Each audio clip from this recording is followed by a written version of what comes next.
തെക്കു പടിഞ്ഞാറൻ ബംഗാൾ ഉൾക്കടലിനും വടക്കൻ ഒഡീഷയ്ക്കും മുകളിലായി ന്യൂനമർദ്ദം രൂപപ്പെട്ടതിനാൽ ഓഗസ്റ്റ് 8 മുതൽ 12 വരെയുള്ള ദിവസങ്ങളിൽ നേരിയതോ മിതമായതോ ആയ മഴയ്ക്ക് സാധ്യതയുണ്ട്. ഓഗസ്റ്റ് 8, 9 തീയതികളിൽ ഒറ്റപ്പെട്ട സ്ഥലങ്ങളിൽ ശക്തമായ മഴയ്ക്ക് സാധ്യതയുണ്ടെന്നും കേന്ദ്ര കാലാവസ്ഥാ വകുപ്പ് അറിയിച്ചു. ഈ ദിവസങ്ങളിൽ കേരളം, ലക്ഷദ്വീപ് തീരങ്ങളിൽ മണിക്കൂറിൽ 40 മുതൽ 50 കിലോമീറ്റർ വരെയും ചില അവസരങ്ങളിൽ 60 കിലോമീറ്റർ വരെയും വേഗതയിൽ ശക്തമായ കാറ്റിനും മോശം കാലാവസ്ഥയ്ക്കും സാധ്യത പ്രവചിച്ചിട്ടുണ്ട്. വിവിധ ജില്ലകളിൽ ഓറഞ്ച്, യെല്ലോ അലർട്ടുകൾ പ്രഖ്യാപിച്ചിട്ടുണ്ട്. കനത്ത മഴ തുടരുന്ന സാഹചര്യത്തിൽ മുൻകരുതൽ നടപടിയുടെ ഭാഗമായി കാസർഗോഡ്, കണ്ണൂർ, വയനാട്, കോഴിക്കോട്, തൃശൂർ, കോട്ടയം, പത്തനംതിട്ട, ആലപ്പുഴ എന്നീ 8 ജില്ലകളിൽ ഇന്ന് വിദ്യാഭ്യാസ സ്ഥാപനങ്ങൾക്ക് അവധിയാണ്. അങ്കണവാടികൾ മുതൽ പ്രൊഫഷണൽ കോളേജുകൾ വരെയുള്ള എല്ലാ സ്ഥാപനങ്ങൾക്കും അവധി ബാധകമാണ്. അതേസമയം മുൻകൂട്ടി നിശ്ചയിച്ച പൊതുപരീക്ഷകൾക്കൊന്നും തന്നെ മാറ്റമുണ്ടാകില്ല. കോഴിക്കോട് ജില്ലയിൽ പ്രൊഫഷണൽ കോളേജുകൾ ഒഴികെയുള്ള വിദ്യാഭ്യാസ സ്ഥാപനങ്ങൾക്ക് ഇന്ന് അവധിയാണ്. ജനങ്ങൾ അത്യാവശ്യമല്ലാത്ത യാത്രകൾ ഒഴിവാക്കണമെന്നും ജലാശയങ്ങൾക്ക് സമീപത്തേക്ക് പോകരുതെന്നും ദുരന്ത നിവാരണ അതോറിറ്റി മുന്നറിയിപ്പ് നൽകുകയും ചെയ്തു. മഴ ശക്തമായി തുടരുന്ന സാഹചര്യത്തിൽ കേരള തീരത്തും പ്രത്യേക നിയന്ത്രണങ്ങൾ ഏർപ്പെടുത്തിയിട്ടുണ്ട്.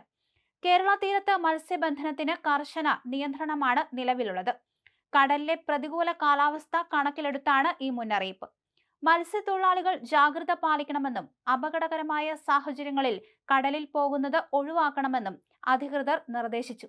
അതേസമയം മഴക്കെടുതിയുടെ പശ്ചാത്തലത്തിൽ പൊതുജനങ്ങൾക്കും ദുരന്ത നിവാരണ അതോറിറ്റി ജാഗ്രതാ നിർദ്ദേശം നൽകിയിട്ടുണ്ട്. അത്യാവശ്യമല്ലാത്ത യാത്രകൾ ഒഴിവാക്കണം.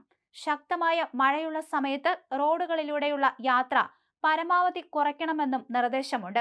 പ്രത്യേകിച്ച് വെള്ളക്കെട്ട് രൂപപ്പെട്ട പ്രദേശങ്ങളിലൂടെയും മണ്ണിടിച്ചിൽ സാധ്യതയുള്ള മേഖലകളിലൂടെയും യാത്ര ചെയ്യുമ്പോൾ അതീവ ജാഗ്രത വേണം. ജലാശയങ്ങളുടെ സമീപത്തേക്ക് പോകരുതെന്നും ദുരന്ത നിവാരണ അതോറിറ്റി മുന്നറിയിപ്പ് നൽകിയിട്ടുണ്ട്. ശക്തമായ മഴയ്ക്കിടെ നദികൾ, തോടുകൾ, പുഴകൾ, അണക്കെട്ടുകളുടെ താഴ്ഭാഗങ്ങൾ തുടങ്ങിയ ജലാശയങ്ങളിൽ ജലനിരപ്പ് പെട്ടെന്ന് ഉയരാനുള്ള സാധ്യതയുണ്ട്. മഴയുടെ ശക്തി കുറഞ്ഞതായി തോന്നിയാലും ഒഴുക്കുള്ള ജലാശയങ്ങളിലേക്ക് ഇറങ്ങുന്നത് അപകടകരമായതിനാൽ ജനങ്ങൾ ജാഗ്രത പാലിക്കണം. കാലാവസ്ഥാ നിരീക്ഷണം കൂടുതൽ ശക്തമാക്കാൻ സംസ്ഥാനത്ത് കേന്ദ്ര കാലാവസ്ഥാ വകുപ്പ് തീരുമാനിച്ചു എന്ന വിവരവും കഴിഞ്ഞ ദിവസം പുറത്തു വന്നിരുന്നു. പുതിയ നിരീക്ഷണ റഡാർ സ്ഥാപിക്കുകയാണ്. കൊല്ലം നീണ്ടകരയിലാണ് സ്ഥലം കണ്ടിരിക്കുന്നത്. IMDയുടെ ആവശ്യപ്രകാരം സംസ്ഥാന റവന്യൂ വകുപ്പാണ് സ്ഥലം നിർണയിച്ചത്.